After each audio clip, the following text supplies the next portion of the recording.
Good morning students, I am Anchal from Shaheed Sukhwinder Singh Government Senior Secondary Smart School Mallawala Khas, and today we are going to discuss the topic limits of class plus 1. Class जिवें ਅਸੀਂ ਪਿਛਲੇ lecture 'ਚ ਪੜ੍ਹਿਆ ਸੀ limits ਬਾਰੇ, limits ਦਾ concept ਕੀ ਹੁੰਦਾ ਹੈ, ਉਹਨੂੰ ਕਿਵੇਂ ਕੈਲਕੂਲੇਟ ਕੀਤਾ ਜਾਂਦਾ ਹੈ। ਅਸੀਂ 3 ਟਾਈਪਸ ਕੀਤੀਆਂ ਸੀ। ਸਭ ਤੋਂ ਪਹਿਲਾਂ direct substitution method, second one factorization method and third one rationalization method. ਉਹਦੇ ਰਿਲੇਟਡ ਕੁਐਸਚਨਸ ਆਈ ਹੋਪ ਸਾਰਿਆਂ ਨੇ ਕਰ ਲਏ ਹੋਣੇ ਹੈ। ਇਸ ਤੋਂ ਬਾਅਦ ਅੱਜ ਆਪਾਂ ਫਾਰਮੂਲਾ ਬੇਸਡ ਕੁਝ ਕੁਐਸਚਨਸ ਨੂੰ ਚੈੱਕ ਕਰਾਂਗੇ। ਲਿਮਿਟਸ ਦੇ ਕੁਝ ਬੇਸਿਕ ਫਾਰਮੂਲਾਜ਼ ਆਪਾਂ ਪੜ੍ਹਨ ਜਾ ਰਹੇ ਹਾਂ। सब तो पहला limit x approaches to a x power n minus a power n upon x minus a।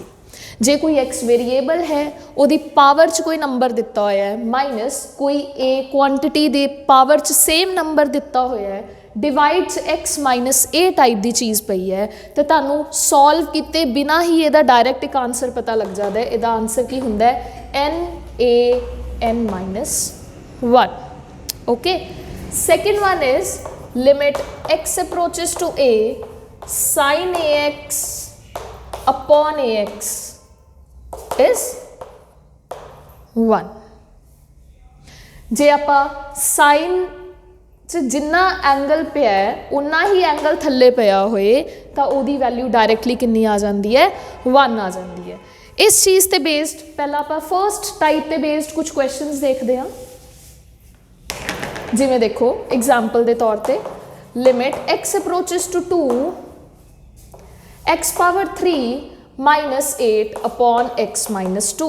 तुहानू ये डायरैक्ट सॉल्व करने को कह दिता जाए तो तुसीं इहनूं किवें सॉल्व करोगे। तुहानू दिखता पिया कि ये टाइप की है, x की कोई पावर दी हुई है माइनस ये चीज़ की लिखी हुई है x की कोई पावर दी हुई है माइनस 2 की ही पावर दी हुई है अपॉन x माइनस 2। तो ये चीज़ की बन गई n माइनस 1 के इक्वल आनी चाहिए है। n किन्ना है तुहाडा जिन्नी पावर दी हुई किन्नी है 3। a किन्ना है जिहड़ा नंबर यूज़ किया होया किहड़ा यूज़ किया होया 2। n माइनस 1 किन्ना हो जाएगा 3 minus 1। That means your answer is 3 into 2 power 2 that is 3 into 4 that is 12। This is your final answer. Is it clear to all. इस तरीके नाल आपां इस टाइप के बेस्ड कोई भी क्वेश्चन कर सकते हैं। हुण जिवें सैकेंड सीगा अपने कोल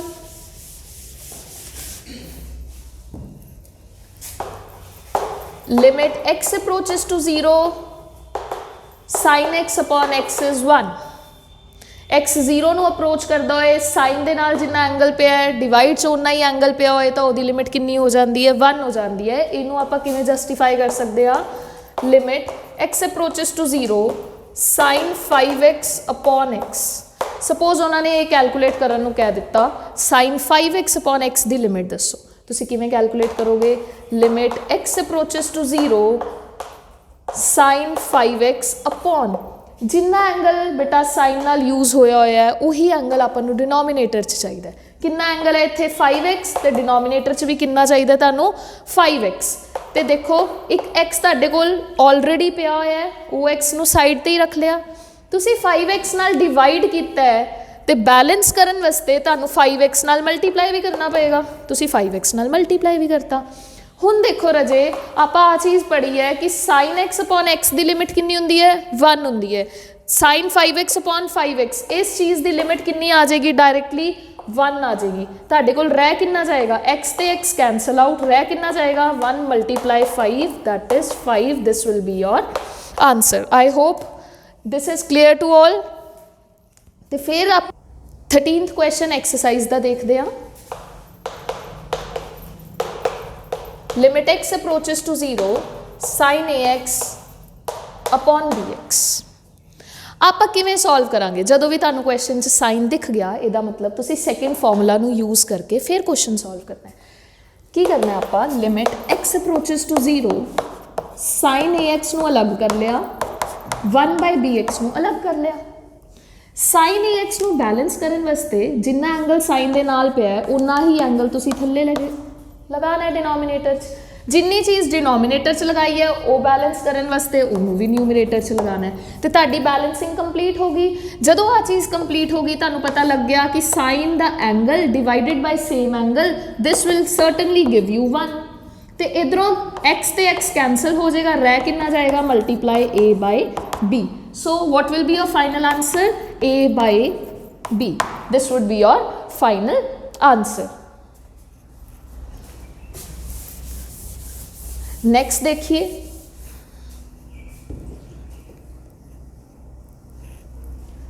लिमिट x अप्रोचेस 0 साइन ए x upon sine B x. आप आए कैलकुलेट करनी है। हुण देखो न्यूमरेटर च भी साइन पे है, डिनोमीनेटर च भी साइन पे है। इनू बैलेंस करने वास्ते आप की करांगे, लिमिट x अप्रोचेस 0 साइन ए एक्स नू अलग कर लिया, multiply 1 by sine B X नू अलग कर लिया। ठीक है जी। हुण साइन ए एक्स का मतलब है जिन्ना एंगल इत्थे पिया है उन्ना ही एंगल थल्ले पिया होना चाहिए। ए एक्स इत्थे पिया है तो थल्ले भी ए एक्स पिया है। ठीक है जी। तो तुसी की करना है, बैलेंस करने लई ए एक्स नाल मल्टीप्लाई भी करना है। सेम वे इत्थे साइन बी एक्स है तो ओदे थल्ले भी कितना एंगल पिया होना चाहिए, बी एक्स पिया होना चाहिए। जे तुसी थल्ले बी एक्स लगाया तो तुहानूं बैलेंस करने वास्ते इत्थे भी कितना लगाना पएगा, बी एक्स लगाना पएगा। आ चीज़ आई होप बैलेंसिंग, जे तुहानूं बैलेंसिंग आ गई लिमिट्स च, इहदा मतलब तुसी कोई भी क्वेश्चन जिद्दां दा मर्जी होए तुसी सॉल्व कर सकते हो। जिवें देखो साइन ए एक्स सीगा तो ए एक्स लगा के बैलेंस कर लिया, साइन बी एक्स है तो बी एक्स लगा के बैलेंस कर लिया। हुण देखो इत्थे limit X approaches to 0 sine A x upon A X, ਇਹਦੀ वैल्यू तो डायरैक्टली 1 हो जाती है। ਤੁਹਾਡੇ ਕੋਲ बचिया कि सिर्फ इत्थे ए एक्स नाल की है 1 by sine B X upon B X, ਇਹਦੀ वैल्यू भी डायरैक्टली 1 हो जाती है। ਤੁਹਾਡੇ ਕੋਲ कितना रह गया सिर्फ बी एक्स, वो भी कित्थे रहा बेटा डिनोमीनेटर वाले पार्ट से है। आ तो 1 ऊपर सीगा, डिनोमीनेटर वाले पार्ट से ਤੁਹਾਡੇ ਕੋਲ बी एक्स भी पिया। हुण की होएगा, एक्स ते एक्स कैंसल आउट, आंसर कितना रह जाएगा, एक ए न्यूमरेटर च ते बी डिनोमीनेटर च। आ वाला जेड़ा तुहाडा है ये फाइनल आंसर बन के आ जाएगा। I hope this is clear to all. Now we will solve these sums of our exercise. First question number 6 देखो बेटा, ਇਹਦੇ ਚ ਕੀ ਹੈ, ਲਿਮਿਟ x ਅਪਰੋਚਸ ਟੂ 0। ਆਪਾਂ ਸਭ ਤੋਂ ਪਹਿਲਾਂ ਕੀ ਕਰਾਂਗੇ, ਡਿਨੋਮੀਨੇਟਰ ਚ x ਨੂੰ 0 ਪੁੱਟ ਕਰਾਂਗੇ ਤਾਂ ਇਹਦੇ ਨਾਲ ਕੀ ਬਣ ਜਾਏਗਾ, ਡਿਨੋਮੀਨੇਟਰ ਜਿਹੜਾ ਹੈ ਉਹ 0 ਹੋ ਰਿਹਾ ਹੈ। ਇਹਦਾ ਮਤਲਬ ਇਹ ਤਾਂ ਨਾਟ ਡਿਫਾਈਨਡ ਫਾਰਮ ਹੈਗੀ ਹੈ। ਇਹਦੇ ਵਾਸਤੇ ਆਪਾਂ ਨੂੰ ਕੋਈ ਨਾ ਕੋਈ ਮੈਥਡ ਫੋਲੋ ਕਰਨਾ ਪਏਗਾ। ਹੁਣ ਦੇਖੋ ਰਜੇ ਤੁਹਾਨੂੰ ਉੱਪਰ ਦਿਖਦਾ ਪਿਆ ਕਿ x+1 ਪ੍ਰੋਬਲਮ ਦੇ ਰਿਹਾ ਹੈ, ਉੱਪਰ x+1 ਹੈ ਤੇ ਥੱਲੇ ਇਕੱਲਾ x ਹੈ। तो तुसी उन्होंने बैलेंस करने वास्ते, क्योंकि फैक्टर सेम नहीं है, तो तुसी पुट कर लो x+1 नूं कुछ भी y पुट कर लो, t पुट कर लो, आप सबसटीट्यूट कर देंगे ये हेल्प नाल। तो x की वैल्यू कितनी बन जाएगी, y-1। हुण x 0 नूं अप्रोच कर रहा है, as x approaches to 0 x 0 नूं अप्रोच कर रहा है, तो y किनूं अप्रोच करेगा, 0 + 1 = y, 1 = y। ਇਹਦਾ मतलब ਤੁਹਾਡੀ ਜਿਹੜੀ ਲਿਮਿਟ ਹੈ ਉਹ ਚੇਂਜ ਹੋ ਜਾਏਗੀ, limit x approaches to 1, limit x ਦੀ ਜਗ੍ਹਾ ਤੇ ਤੁਹਾਡੇ ਕੋਲ ਕੀ ਆ ਜਾਏਗਾ ਹੁਣ y, ਤੇ y ਦੀ ਲਿਮਿਟ ਕਿੱਥੇ ਗਈ ਹੈ, 1 ਤੇ ਗਈ ਹੈ। x + 1 ਦੀ ਜਗ੍ਹਾ ਤੁਸੀਂ ਕੀ ਪੁੱਟ ਕਰਤਾ, y ਪਾਵਰ 5 - 1 अपॉन x ਦੀ ਜਗ੍ਹਾ ਤੇ ਕੀ ਪੁੱਟ ਕਰਤਾ, y - 1। ਹੁਣ ਦੇਖੋ ਤੁਹਾਨੂੰ ਕੁਝ ਸਟੈਂਡਰਡ ਦਿਖਣਾ ਸ਼ੁਰੂ ਹੋ ਗਿਆ ਹੋਏਗਾ, ਕੁਝ ਸਟੈਂਡਰਡ ਰਿਜ਼ਲਟ ਕ੍ਰੀਏਟ ਹੋ ਗਿਆ ਆਪਣੇ ਕੋਲ। वेरिएबल दी पावर च नंबर माइनस नंबर दी पावर च number divided by variable minus number. आर फर्स्ट फॉर्मूला क्रिएट हो गया। देखो किवें हो गया, limit y approaches to 1 y power 5 - 1 power 5 upon y - 1। आ चीज़ की बन गई बेटा, n -1। आही फॉर्मूला होंदा है ना, limit x approaches to a x power n minus a power n upon x minus a is n -1। आही फॉर्मूला आप रिवाइज किया है, यही फॉर्मूला इत्थे अप्लाई कर दो। किवें लगेगा, n कितना है तुहाडे कोल 5, a कितना है, आ वाली वैल्यू कितनी है 1, 5 - 1 that is 5 × 1 ⁴ that is 5। This is your final answer.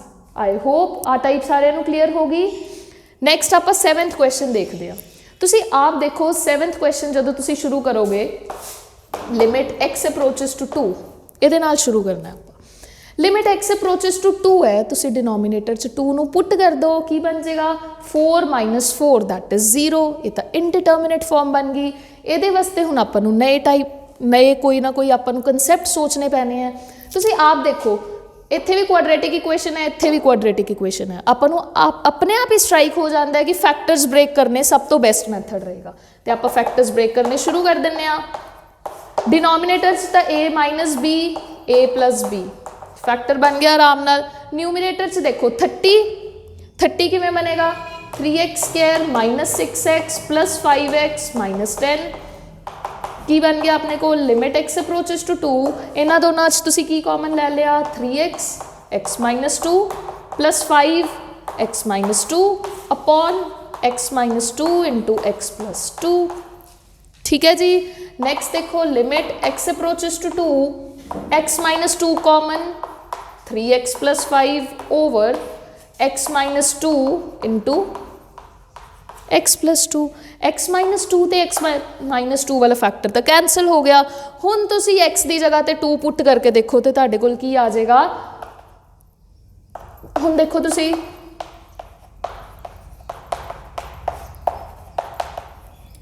Direct substitution लगाओ तो x की जगह ते 2 पुट कर दो 3 × 2 + 5 over 2 + 2 6 + 5 11/4 this will be your answer. I hope this is clear to everybody. Okay. So now next 10th question. 10th question च बेटा आपां नूं दित्ती हुई है limit z approaches to 1 z power 1/3 - 1 over z power 1/6 - 1। देखने च बड़ा कन्फ्यूजिंग लग रहा है कि हाँ भी या तो पावर्स च भी रैशनल फैक्टर्स प्रेजेंट हो गए तो इनू किवें सॉल्व किया जाए। ये रजे की हुंदा अपने कोल कंसैप्ट तो उही कुछ है जो आपां पढ़िया है। तुसी देखो कि 1/3 ते 1/6 दे विचकार की रिलेशन है आपस च। तुसी 1/3 ते 1/6 दे विचकार सोचना है कि की रिलेशन है। तो तुसी देखो आपां 1/3 नूं जिवें 1/6 का तुसी स्केयर कर दो या 1/6 की पावर हाफ कर दो, कुछ भी सोचो। सब तो पहले आप पुट करके देखते हैं कि जिमें आप z की पावर 1/6 नूं सपोज y पुट करते हैं। आप दोनों चो कोई एक फैक्टर लैके देखना है कि किहदे नाल अपना क्वेश्चन सौखा हो जाएगा। आप z पावर 1/6 नूं y पुट करते हैं तो स्क्वेयरिंग बोथ साइड्स करो, की बनेगा z की पावर 1/6 का square is equal to y का स्केयर।